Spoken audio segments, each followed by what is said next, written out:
Hello everyone, অসীমার কিচেনে আপনাদের সকলকেই স্বাগত। আজকে আমি নিয়ে এসেছি ট্যাংরা মাছের তেল ঝালের রেসিপি নিয়ে। এই ট্যাংরা মাছের এই রেসিপি বানানোর জন্য আমি এখানে নিয়ে নিয়েছি 400 বড় সাইজের ট্যাংরা মাছ। তারপরে প্রথমে মাছগুলোকে ধুয়ে পরিষ্কার করে এর মধ্যে দিয়ে দিলাম 1 চামচ মতো হলুদ গুঁড়ো, 1/2 চামচ মতো লাল লঙ্কার গুঁড়ো, 1 চামচ মতো নুন আর 2 চামচ মতো সর্ষের তেল। খুব ভালো করে মাছের মধ্যে মশলাগুলোকে মাখিয়ে নিলাম। নিয়ে এটাকে আমি 5 মিনিট রেখে দিলাম। অন্যদিকে একটা ফ্রাইং প্যান বসিয়ে তার মধ্যে দিয়ে দিলাম 150 মিলিলিটার মতো সর্ষের তেল। তেলটা গরম হয়ে গেলে তারপরে এর মধ্যে আমি আস্তে আস্তে দিয়ে দিলাম মাছগুলোকে। মাছগুলো যেহেতু খুব ফাটে তার জন্য মাছগুলো ছাড়ার সময় আমি গ্যাসের আঁচটা মিডিয়াম করে দিয়েছিলাম। তারপরে মাছগুলো ছেড়ে আবার গ্যাসটাকে একটু বাড়িয়ে দিয়েছি আর ঢাকনা দিয়ে দিয়েছি একটা, যাতে করে গায়ে তেলের ছিটে না লাগে।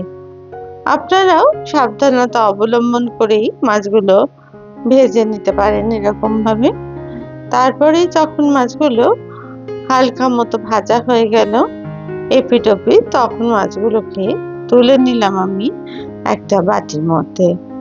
এইভাবে আরো একবার আমি ট্যাংরা মাছগুলোকে তেলের মধ্যে দিয়ে এপিট ওপিট করে আর একটা ঢাকনা দিয়ে খুব ভালো করে ভেজে তুলে নিলাম। বর্ষাকালে এই রকম ডিম ভরা ট্যাংরা মাছ পেলে আপনারা যদি এইরকম ভাবে তেল ঝাল বানিয়ে নেন তা খেতে কিন্তু অসাধারণ লাগবে। আর এই তেল ঝাল বানানোর সময় আমি একটা সিক্রেট মশলা ব্যবহার করেছি, যেটা দিলে এর স্বাদ দ্বিগুণ হয়ে যাবে। আমি এর মধ্যে দিয়ে দিলাম আরো 50 মিলিলিটার মতো সর্ষের তেল। তেলটা গরম হয়ে গেলে এর মধ্যে দিয়ে দিলাম 1 চামচ মতো গোটা জিরে। আপনারা এই জায়গায় কালো জিরেরও ব্যবহার করতে পারেন। তারপরে দিয়ে দিলাম মিডিয়াম সাইজের 2টো পেস্ট করা পেঁয়াজের অংশ। তারপরে সেটাকে তেলের মধ্যে দিয়ে খুব ভালো করে ভাজতে থাকলাম। এবার আমি এর মধ্যে দিয়ে দিলাম 1 চামচ মতো রসুন বাটা। রসুনটাকেও পেঁয়াজের সাথে খুব ভালো করে ভেজে নিলাম, যাতে পেঁয়াজ আর রসুনের কাঁচা গন্ধ না বেরিয়ে আসে। এরপর এর মধ্যে দিয়ে দিলাম 1 চামচ মতো আদা বাটা। তারপরে আদাটাকেও আমি খুব ভালো করে পেঁয়াজ আর রসুনের সাথে ভেজে নিলাম। গ্যাসের আঁচ কিন্তু এই সময় বাড়িয়েই রাখবেন। এরপর দিয়ে দিলাম এর মধ্যে 1 চামচ মতো হলুদের গুঁড়ো।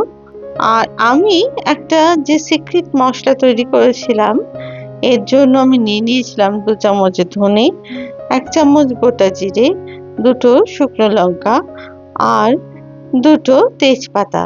সেটাকে 10 মিনিট জলে ভিজিয়ে রেখে তারপরে 10 মিনিট বাদে এটাকে একটা ছাঁকনির সাহায্যে ছেঁকে নিয়ে আমি সমস্ত এই ধনে, জিরে আর লঙ্কা আর তেজপাতা দিয়ে দিলাম একটা মিক্সার জারে। এটা আপনারা শিলনোড়াতেও বেটে নিতে পারেন। আর দিয়ে দিলাম এর মধ্যে অল্প একটু জল আর দিয়ে দিলাম 1 চামচ নুন।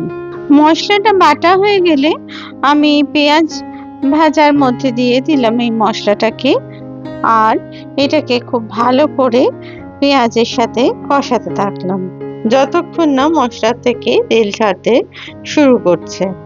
এরপর এর মধ্যে দিয়ে দিলাম 2টো পেস্ট করা টমেটো। তারপরে টমেটোর অংশটাকেও খুব ভালো করে ভাজতে থাকলাম। আপনারা যদি পেস্ট না দিতে চান সেক্ষেত্রে আপনারা কিন্তু টমেটো কুচিরও ব্যবহার করতে পারেন। তারপরে সমস্ত মশলাটাকে কিন্তু খুব ভালো করে ভেজে নিতে হবে যতক্ষণ না থেকে তেল ছাড়তে শুরু করছে। এরপর এর মধ্যে দিয়ে দিলাম 1 চামচ মতো কাশ্মীরি লাল লঙ্কার গুঁড়ো। সমস্ত উপকরণগুলো খুব ভালো করে কষাতে থাকলাম, যতক্ষণ না সমস্ত মশলার কাঁচা গন্ধটা দূর হয়ে যাচ্ছে আর মশলাটা প্রপার ভাজা হচ্ছে, ততক্ষণ কিন্তু এটাকে ভাজতে হবে। এই সময় গ্যাসের আঁচটা মিডিয়াম করে দিয়ে একটা ঢাকনা দিয়ে দিলাম, যাতে করে মশলাটা প্রপার ভাজা হয়। দেখুন আস্তে আস্তে তেল ছাড়তে শুরু করেছে আর মশলার কিন্তু কালারও ধীরে ধীরে অনেকটাই চেঞ্জ হয়ে যাচ্ছে। আর এই মশলা কষানোর সময় অনবরত কিন্তু নাড়তে হবে, না হলে তলায় ধরে যেতে পারে। আবার একটা ঢাকনা দিয়ে দিলাম আমি মিনিট 2-1 জন্য। তারপরে ঢাকনা খুলে আবার মশলাটাকে ভালো করে কষিয়ে নিলাম। দেখুন এখন কিন্তু প্রপার মশলাটা কিন্তু ভাজা হয়ে গেছে। এই সময় আমি এর মধ্যে দিয়ে দিলাম 150 মিলিলিটার মতো গরম জল। জলের পরিমাণটা আপনারা আপনাদের পছন্দ অনুযায়ী দেবেন। তারপরে ঝোলটা যখন ফুটে উঠলো তখন এর মধ্যে দিয়ে দিলাম আমি ভেজে রাখা ট্যাংরা মাছগুলোকে। তারপরে ঝোলের মধ্যে দিয়ে আবার একটা ঢাকনা দিয়ে দিলাম মিনিট 5-1 জন্য। 5 মিনিট বাদে ঢাকনা খুলে এর মধ্যে দিয়ে দিলাম 5টা কাঁচা লঙ্কা, যেগুলোকে অর্ধেক করে চিড়ে নিয়েছিলাম।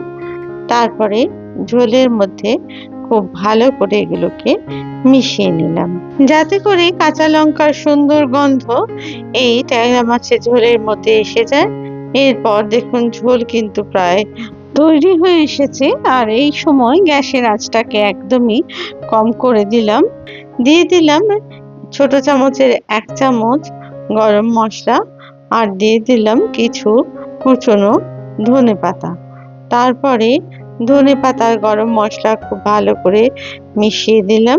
ট্যাংরা মাছের ঝোলটা একটু কমে গেছিল বলে আমি দিয়ে দিলাম এখানে আরো 50 মিলিলিটার মতো বা হাফ কাপ গরম জল।